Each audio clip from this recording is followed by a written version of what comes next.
समानांतर अभिक्रियाओं का ये केस ले रहा हूं बच्चों, जो अपन ने कल जहां पर छोड़ा था उसी के आगे अपन चल रहे हैं। राइट, इसमें जो है ये ए और ए से बना बी और ए से ही सी बना और ए से ही डी बना। जो वेग स्थिरांक का मान है इसका K1 है, इसका K2 है और इसका K3 है। राइट, और आपको दे रखा है K1 is to K2 is to K3 it is equal to 1 is to 10 is to 100 और K1 का मान आपको दे रखा है K1 is equal to 1 per hour। जो K1 का मान आपको दे रखा है, right, that K1 it is equal to 1 per hour। आपसे ये पूछा जा रहा है कि 2 घंटे के पश्चात after the period of 2 hours, 2 घंटे के पश्चात after the period of 2 hours, 2 घंटे के बाद D अपॉन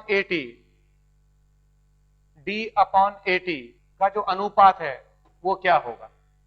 D अपॉन 80 का अनुपात आपको ज्ञात करना है। राइट, फिर से मैं एक बार समझा देता हूं बच्चों कि ये हमारी समानांतर अभिक्रिया का केस है। राइट, ए से बी बना, ए से सी बना और ए से डी बना। Right, K1 K2 K3, right, वेग स्थिरांक का मान है। राइट, और ये रेशियो दे रखा है 1:10:100। K1 का मान, क्योंकि प्रथम कोटि की अभिक्रिया है तो प्रथम कोटि में हर बच्चा जानता है कि उसको आप पर टाइम में लेते हो, पर सेकंड में होता है, पर मिनट में होता है। राइट, तो यहाँ पर जो K1 है वो K1 1 पर आवर दे रखा है। तो 2 घंटे के पश्चात concentration of D upon the concentration of 80 का मान कितना होगा। राइट, जरा आप प्रिडिक्ट करें। जो आप उत्तर बताएंगे वो E की पावर में बताइएगा।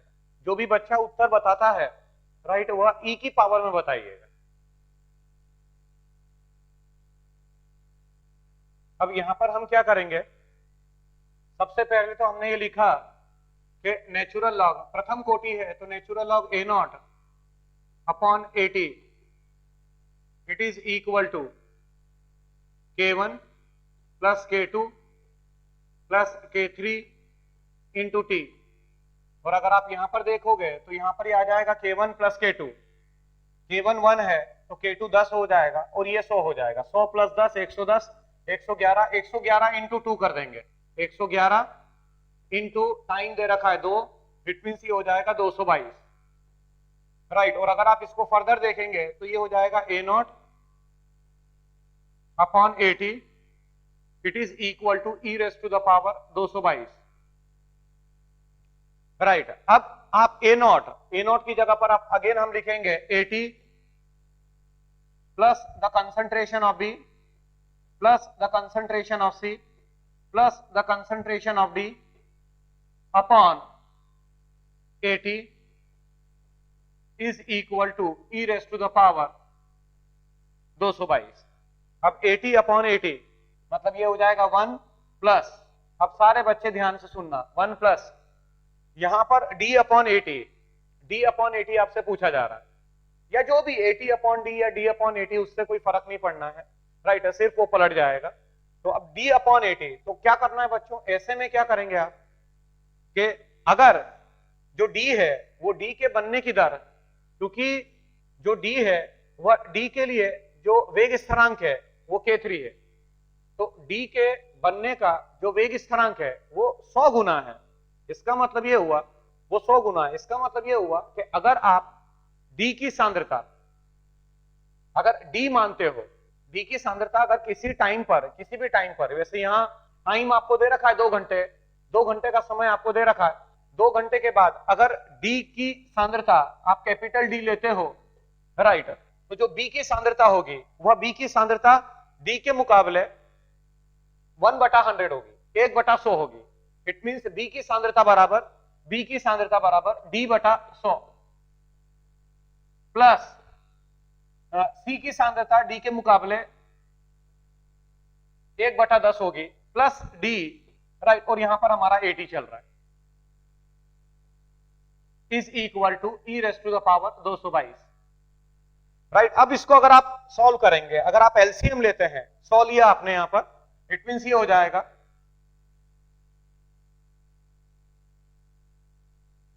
यहां पर ये हो गया हमारा 1 प्लस, और ऊपर हमने लिया 100, और यहां हो जाएगा it is d plus 10d plus 100d, और ये अपॉन में 80, अपॉन में 80, इट इज इक्वल टू में यहां जगह नहीं है मेरे पास, मेरे को ये रब करना पड़ेगा बच्चों, क्योंकि ये जगह नहीं है यहां। इसको आप इस तरीके से लिखें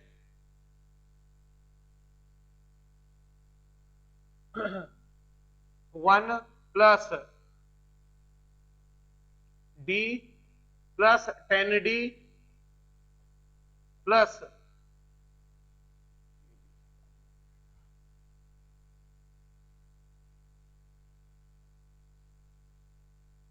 d प्लस 10d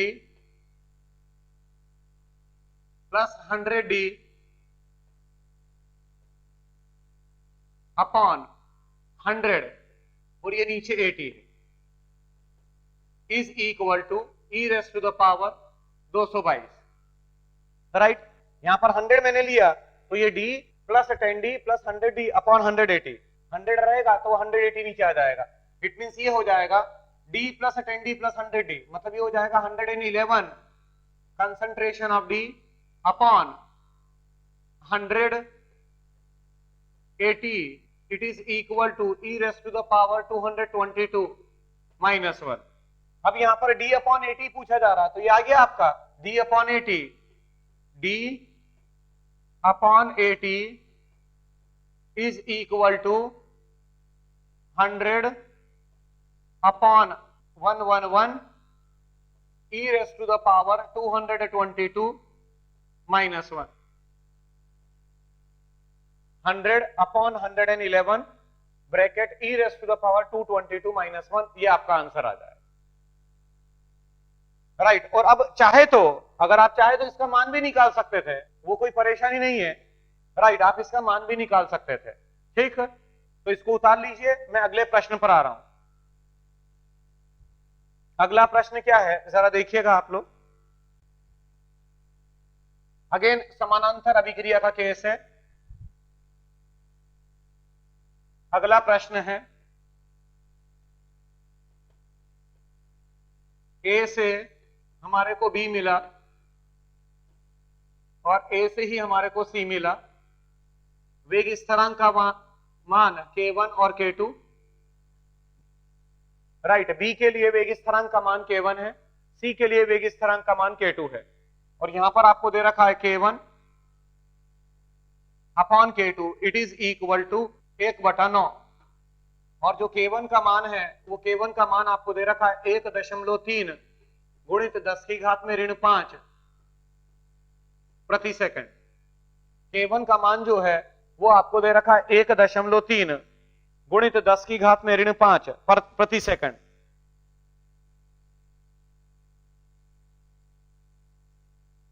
प्रश्न है, सांद्रता का अनुपात आपको ज्ञात करना है। आपको C की सांद्रता बटे A की सांद्रता का अनुपात आपको ज्ञात करना है। यदि C बटा A की सांद्रता का अनुपात आपको ज्ञात करना है, यदि हम A से शुरुआत कर रहे हैं, A लेकर आप शुरुआत कर रहे हो, after the period of 1 hour, 1 घंटे के पश्चात, 1 घंटे के पश्चात C बटा A की सांद्रता का अनुपात क्या होगा? 1 घंटे के पश्चात C बटा A की सांद्रता का जो अनुपात है वह क्या होगा, ये आपसे पूछा जा रहा है। राइट, यहां पर ध्यान रहे, जो टाइम दे रखा है आपको T, that is equal to 1 hour, 1 घंटे का टाइम है। राइट, जरा देखिएगा आप, बाकायदा यहां पर मान बताना है आपको, उसकी वैल्यू मिलेगी आपको concentration of C upon concentration of A। ये AT करिएगा बच्चों, वो खैर अब आप समझते हैं, राइट, वो AT है, मतलब टाइम जो दे रखा है वो 1 घंटे का है, राइट, उसके बाद आपको निकाल। हाँ, अब यहां पर हम क्या करेंगे देखिएगा, K1 का मान दे रखा है, तो सबसे पहले तो मैं K2 का मान निकाल लेता हूं। K1 it is equal to 1.3 into 10⁻⁻5 पर सेकेंड, राइट, अर्थात जो K2 का मान आएगा वो K2 का मान इसका 1:9 है, 9 3 जा 27, 7 2 9, 11.7 इंटू 10⁻⁻5 पर सेकेंड, राइट, ये K2 का मान आ गया। और अब हम K टोटल निकाल लेते हैं, K टोटल बराबर K1 प्लस K2 में कर दूंगा, राइट, 10⁻⁻5 कॉमन आ जाएगा, राइट, ये हो जाएगा 1.3 प्लस 11.7 पर सेकेंड, राइट, इसको अगर आप योग करेंगे तो ये आ जाएगा 11.7 प्लस 1.3, 0.3 12 13, मतलब ये आ जाएगा 1.3 इंटू 10⁻⁻4 पर सेकेंड, राइट, 13 आ रहा था तो यहां पर मैंने पावर चेंज कर दी, ये मेरा K टोटल आ चुका है, राइट, ये एक मान आपने ज्ञात कर लिया। अब बात आगे बढ़ती है, हम बोलेंगे natural log A0 upon AT it is equal to K into T, मतलब K का मान ये लिखूंगा मैं 1.3 इंटू 10⁻⁻4 इंटू 1 आर मतलब 3600, राइट, इसको आपको सॉल्व करना पड़ेगा, मतलब अगर आप इसको सॉल्व करेंगे, अब ये कैलकुलेशन मेरे लिए थोड़ी सी मुश्किल है, 1.3 इंटू 0.36, राइट, ये हमारे को मिल गया। अब यहां पर ये नेचुरल लॉग था A0, और A0 की जगह पर हम लिखेंगे, यहां जो A0 है उस A0 की जगह पर आप लिखेंगे AT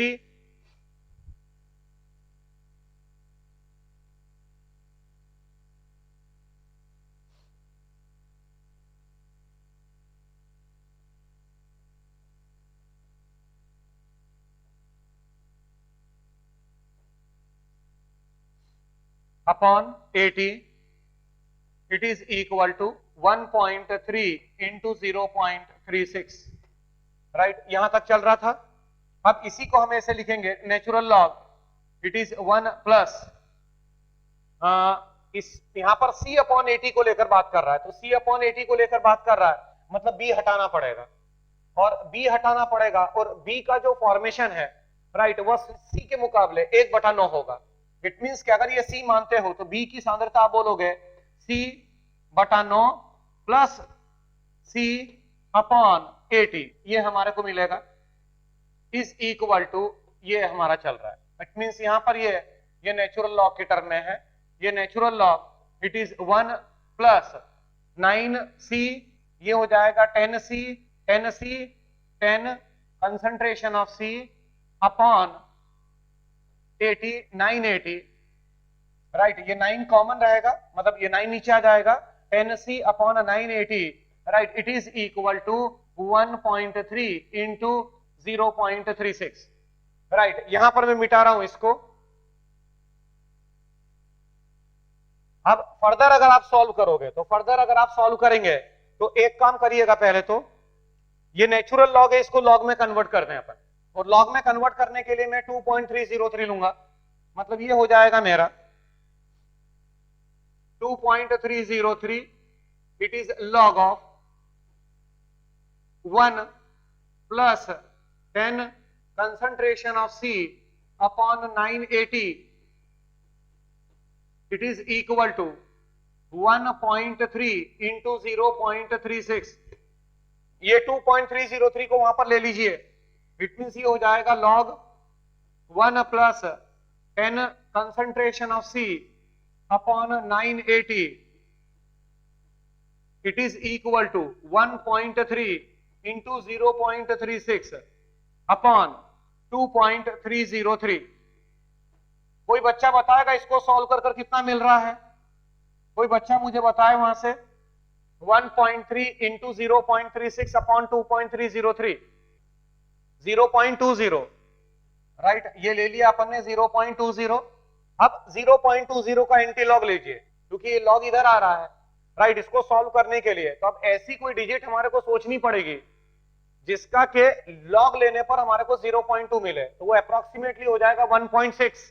इट मींस मैं बोलूंगा 1 plus 10c upon 9 of 80 it is equal to 1.6, right. 0.2 का एंटीलॉग लिया तो 0.2 का एंटीलॉग लेंगे तो 1.6 आ जाएगा, राइट। ये 1 यहां पर चला जाएगा मतलब -1 हो जाएगा, राइट। इट मींस ये हो जाएगा 10 concentration of C upon 980 it is equal to 0.6, right. अब आपको क्या पूछा गया था? आपको C अपॉन 80 पूछा गया था।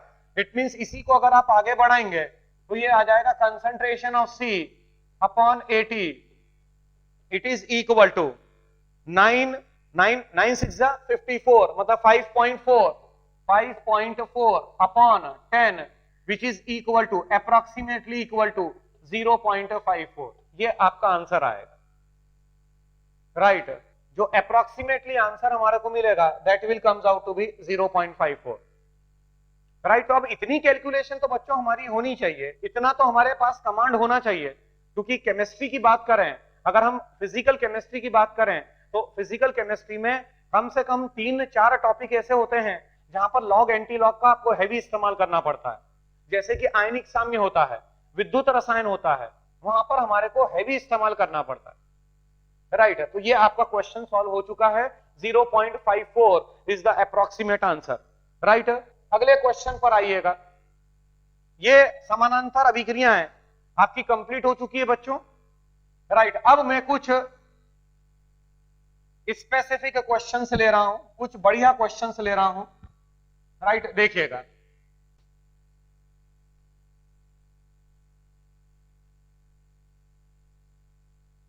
हाँ प्रश्न क्या है देखिएगा। एक अभिक्रिया आपके सामने लिखी गई है, अभिक्रिया है CONH3 whole 5 F2 positive plus H2O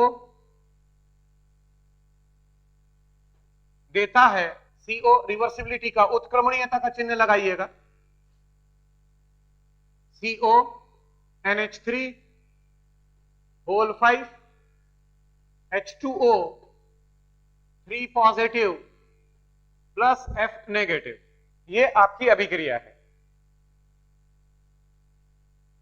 और आपको दे रखा है जो वेग नियम व्यंजक है, वह वेग नियम व्यंजक है rate R is equal to K।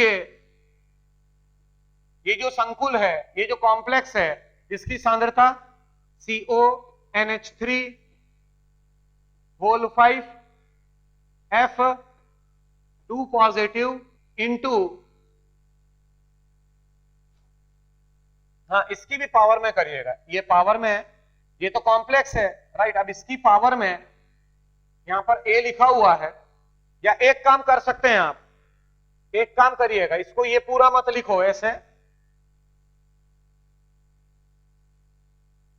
यहां पर दे रखा है rate R is equal to K और यहां ये कॉम्प्लेक्स, कॉम्प्लेक्स मतलब संकुल,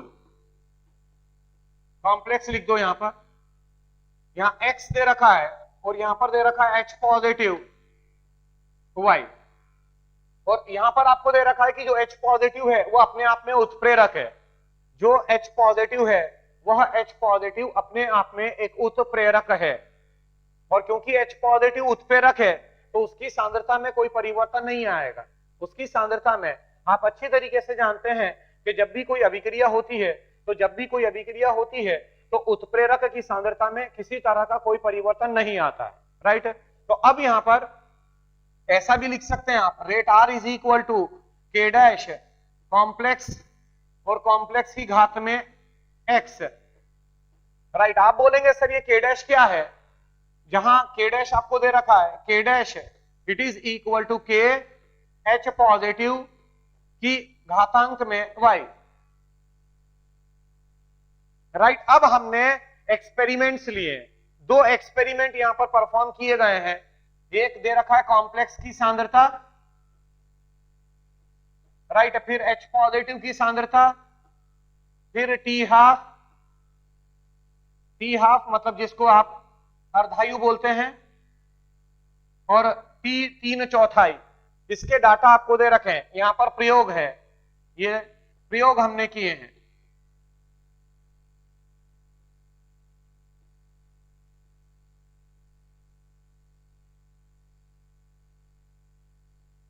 राइट, यहां पर 1,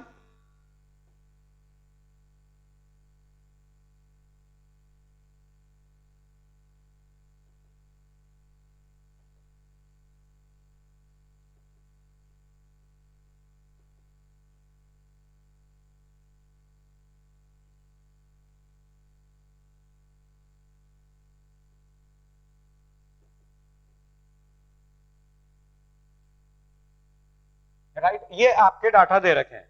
अब आपसे क्या पूछा जा रहा है, जो आपका प्रश्न है उसके अंदर आपसे ये पूछा जा रहा है कि x और y का मान क्या होगा।